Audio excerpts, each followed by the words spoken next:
Our next storyteller up. Stick. We actually do have male storytellers tonight. So if you were wondering, we have David Bisius with us. And yeah, David! And he's coming out to tell you a story about rocking relationships. So give it up for David Bisius.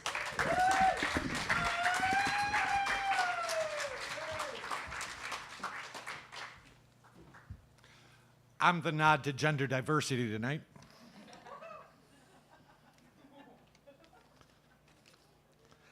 I was going to tell a story about when I was a little girl. But then they discovered I had rocks of my own.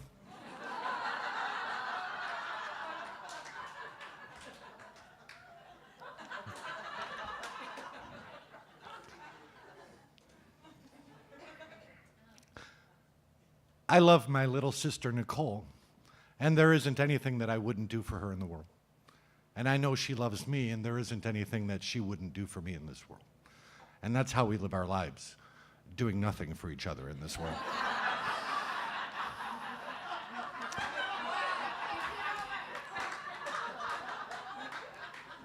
Nicole would never have been as considerate as the character in our theme song this evening. She never would have thought of leaving for a night out only after completing her chores, leaving a key for her mother, or even telling her mother where she planned to go. She rarely came home by midnight when she had a driver's license. My parents often had no idea where my sister was. She was never even rocking. Her life has been a slow roll. One could even say an ooze. Except for the single year and 1 week of my life that she was not alive, we've occasionally been pretty close. Close to being friendly, but never quite getting there. Part of these 49 years, we've managed to barely tolerate one another. And after all, we did so because we did recognize from the time that at least I could talk that we weren't really brother and sister.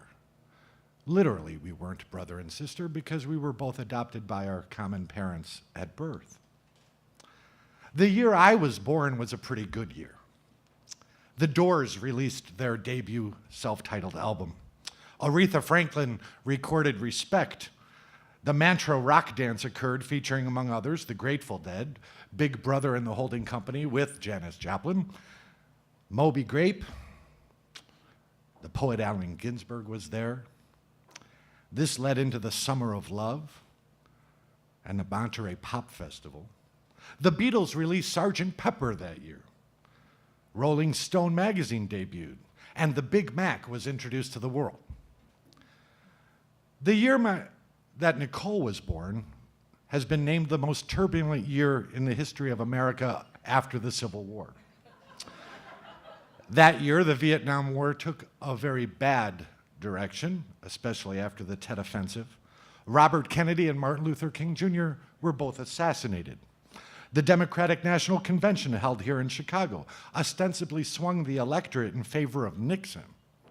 The Summer of Love turned into a long winter of discontent. Of course, not everything that the year my sister was born was bad. It only seems that way in retrospect when one considers her existence in the world.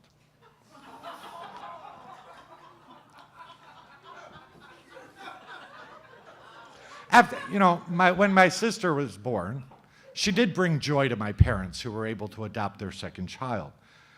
Okay? Just as the Beatles' White Album came out that year, and it brought joy to a lot of people. But after my sister learned to walk and talk, it all went to shit. Just like the White Album in the hands of Charlie Manson a few years later, when Nicole was learning to walk and talk, Charles Manson took some of those songs like Helter Skelter and triggered the Tate LaBianca murders. I blame my sister. She has this type of effect on people. Nicole and I are completely different in almost every given quality or characteristic. I was the good, obedient child, as far as my parents knew. I was the prince of the family. Nicole was my mother's doll, like Chucky or Annabelle from The Conjuring.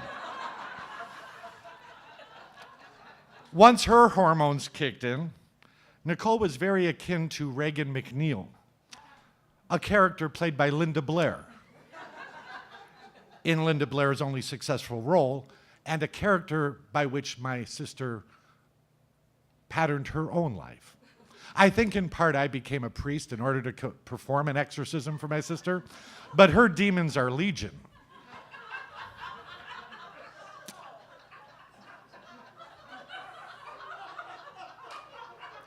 I was tall, lean, and very active. Nicole was short, stout, and slothful. From the very beginning, she had this strange way of walking, where she would walk and not move her arms at all. And I have never to this day, in the 49 years of her life, seen her run or even jog. She dodges cars by going,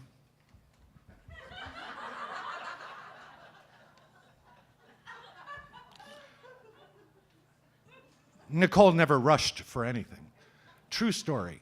One morning, when my parents lived out in Plainfield, she came out of the house and was bitten by a snake, right on her ankle.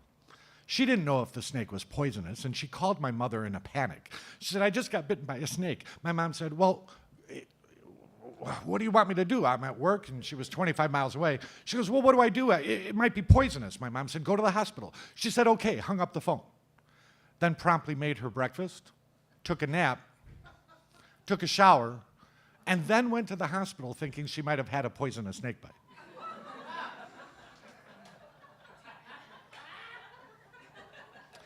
Nicole is the opposite of the obsessive compulsive personality type. She doesn't really care about anything.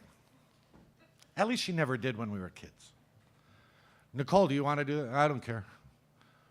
Nicole, something's happening with the family. I don't care. Are you concerned? No. That was always her answer. She didn't pay any attention to details or any sense of time. She once set course for DeKalb from our home in Elmhurst. My father sent her on an errand. She set off on I-5 at the time, I-88 now, and she was going to DeKalb. Probably take about 45 minutes. My father gets a collect phone call from Nicole, and she says, you know, I just went over the Mississippi River. Did I go too far?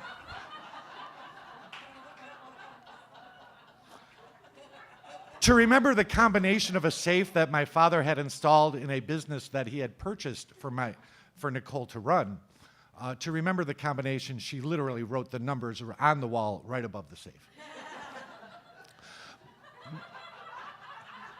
Nicole's life, right? The episodes of her life were like episodes from I Love Lucy or My Friend Irma, without the humor or comedic relief. But Nicole, who did many stupid things, was never a stupid girl. In the area of smarts, she took after my dad, and like her old man, Nicole could see every angle and managed somewhere along the way to gain street smarts to the degree that I actually envy. She knew every hustle and con, and got by for a while on these when she inevitably rebelled against the wishes and aspirations of her parents, and consciously distinguished her life from that of her older brother. She got into some trouble. Like when the guy she briefly cohabitated with was forced to go to work with his fellow ex-convicts, having affiliated himself with the Aryan Nation while in prison, an affiliation undertaken for survival rather than conviction. The gang took over their common domicile, out in the woods near Streator, Illinois, a small trailer. Nicole got out of that jam only by friends of my father, literally driving the young men out of the house at gunpoint. But eventually she got her act together and rolled on down to Tennessee with her husband, where she had her own daughter. She met her husband here in Chicago, but adopted her fiancé's Southern Appalachian dialect literally after their first date. I'm not kidding. My mother asked her, how did the date go? She goes, it was great.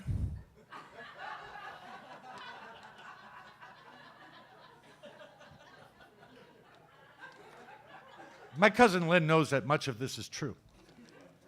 It's all true. For many years, Nicole and I just were not close at all. It started when we were about 5 or 6 years old, when she pushed me into my mother's end table, resulting in a gash over my right eye that I can still see the scar as a disfigurement.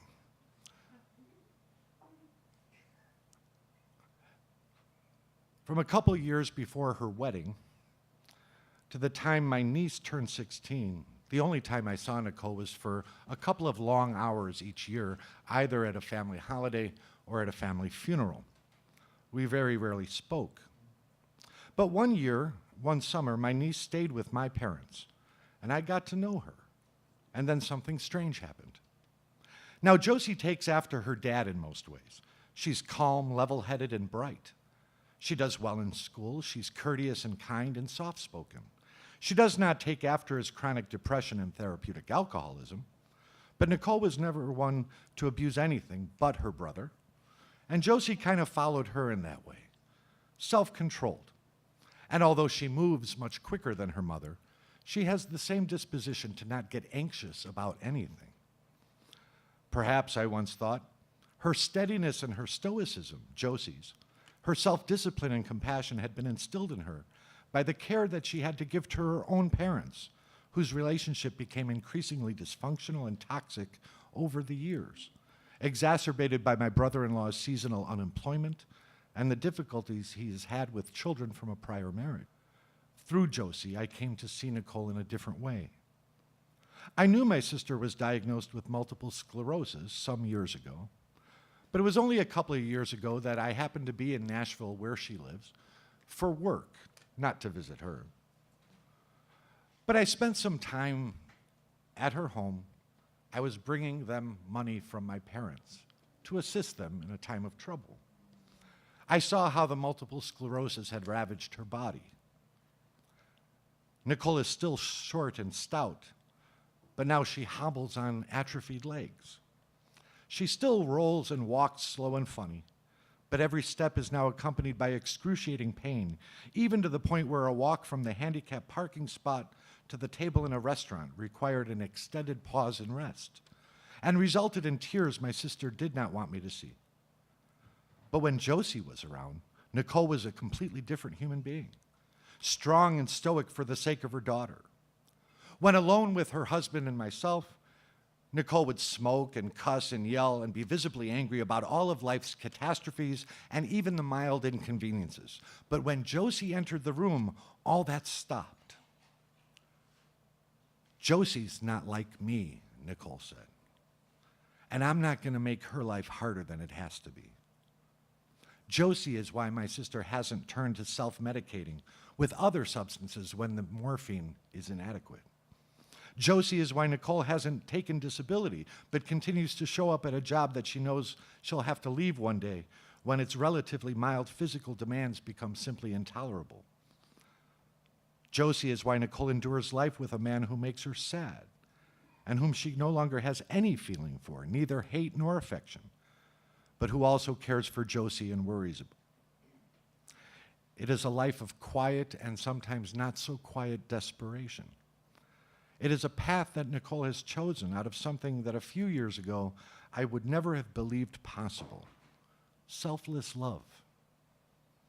Josie knows it too.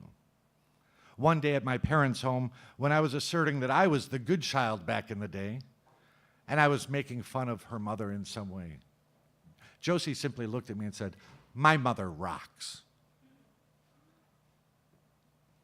Nicole endures. Today I see her in a completely different light. My parents, advanced in age now, worry as to what may happen when they are gone. What will happen to Nicole? I have assured them that I would look out for her as they would. She is my parents' daughter. We are who we are as we are shaped by the people we love. My parents are who they are, in part due to their love for their daughter. I love them, so Nicole can't be all bad. It took me a long time to recognize this about the woman with whom I share parents, this stranger for so much of my life. But today, I'm thankful and inspired that she is my sister.